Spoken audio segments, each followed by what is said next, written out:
Tinubu, a presidential disaster waiting to happen.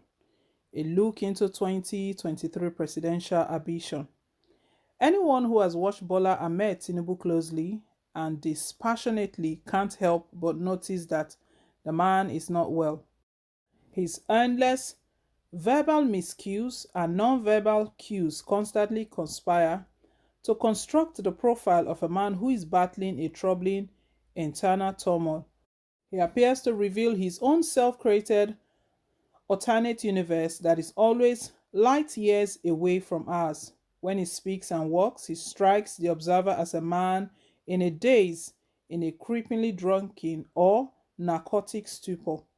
He slurs his words, slacks his attention, blanks out, as awkward giants, which caused him to trip at Arawa House in Kaduna recently, and seems impervious to the world around him. That is an outward manifestation of an inner turbulence. For instance, during a speech on April 8 in Abuja on the occasion of the launch of Aisha Buhari's biography titled Aisha Buhari Being Different, Tinubu misidentified Dolapo Osibanjo, wife of Yemi Osibanjo, as the wife of the president. Your Excellency President Muhammad Buhari, ably represented by the Chief of Staff, His Excellency the Vice President Yemi Osibanjo, Her Excellency First Lady Dr. Mrs. Aisha Muhammad Buhari, Your Excellency, wife of the President, Dolakbo Osibanjo, he said. The slip-up was cringe-worthy, not just because Tinubu was reading from a prepared speech, but because even after an awkward pause and a dazed gaze, he failed to correct himself. That was not a picture of a man who was in control of his mental or sensory faculty. 10 days earlier, on March 29th, he betrayed an even more disturbing dissociation from quotidian reality during a speech in Kano on the occasion of his 69th birthday. He suggested that an effective way to fight unemployment in the country and demobilize bandits in the north was to employ 50 million youth into the military. To recruit the youth who are unemployed, 33% are unemployed, he said, followed yet again by an uncomfortably stuporous 12-second silence. Recruit 50 million youth into the army and take away from their recruitment source what they will eat: cassava, agbado, corn, yam. In the afternoon, it is grown here. You create demand and consumption for over 5 million army of boot camps. Although his press aides later issued a statement saying he meant 5 million youth, not 50 million youth. This was another wide public performance of hyper-aroused dissociation from reality. The clumsily uneasy silence, the dazed gaze, the inelegant reputation. Egbado and corn refer to the same thing. They are different in Tinubu's alternative world. And the illogic that punctuated Tinubu's speech appear to be only symptoms of a more insidious inner struggle. This suspicion shows up every time Tinubu departs from the professionally dexterous meditation of his inventively resourceful media team.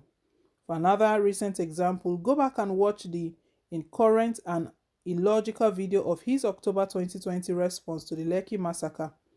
As I pointed out on social media at the time, he appeared to be either in a Bankalanka daze or a soniformic trance or both.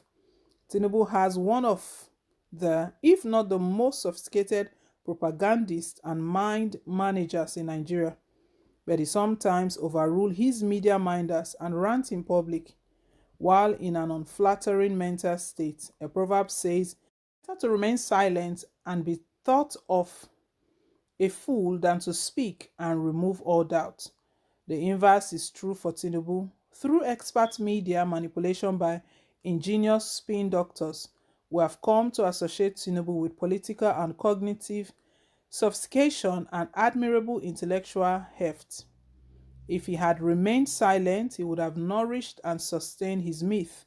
But his unceasingly scatterbrained and unhinged public performances show us a man who is incapable of a basic presence of mind or a coherent thought process for a sustained period. We now know his only strength is that he has excellent speech writers, artful PR professionals, and an army of well paid, overzealous social media and traditional media battering rams. Not all wealthy people hire the best, so he deserves credit for that. Now Tinubu is expending every imaginable financial, political, social, and symbolic resources at his disposal to become president. With Abba Kyari out of the way, he just might sleepwalk his way into the presidency while the rest of the country laughs at his gaucheries.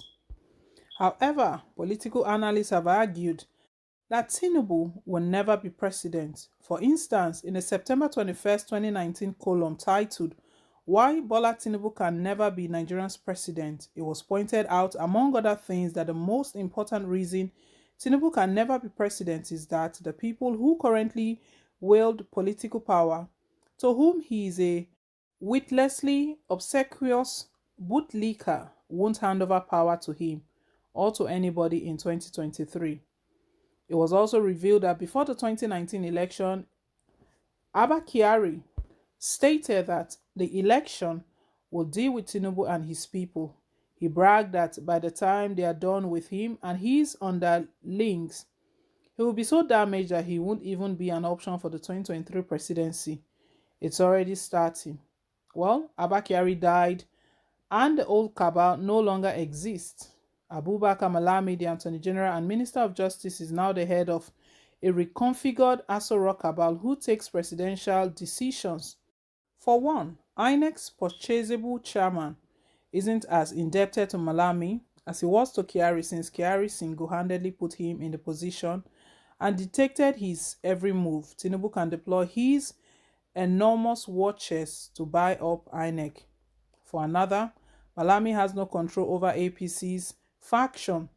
Although he controls the dominant faction of the party, he is challenged by the Fayemi and El-Rufai faction and by the Tinubu faction, but he doesn't have the sobriety to realize that being a surrogate president who hires and fires people while the man who pretends to be president withers away in silence isn't enough.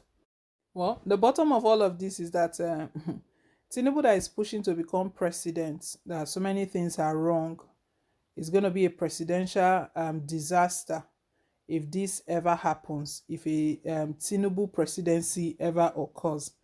You know, all of his blunders of late have been listed. And this age of 69, that's even another topic for another day. Well, guys, let's hear your own take down below in the comment section. Thank you once again for staying tuned. Please don't forget to like, share, and to subscribe. Till I come your way again with more updates. Bye.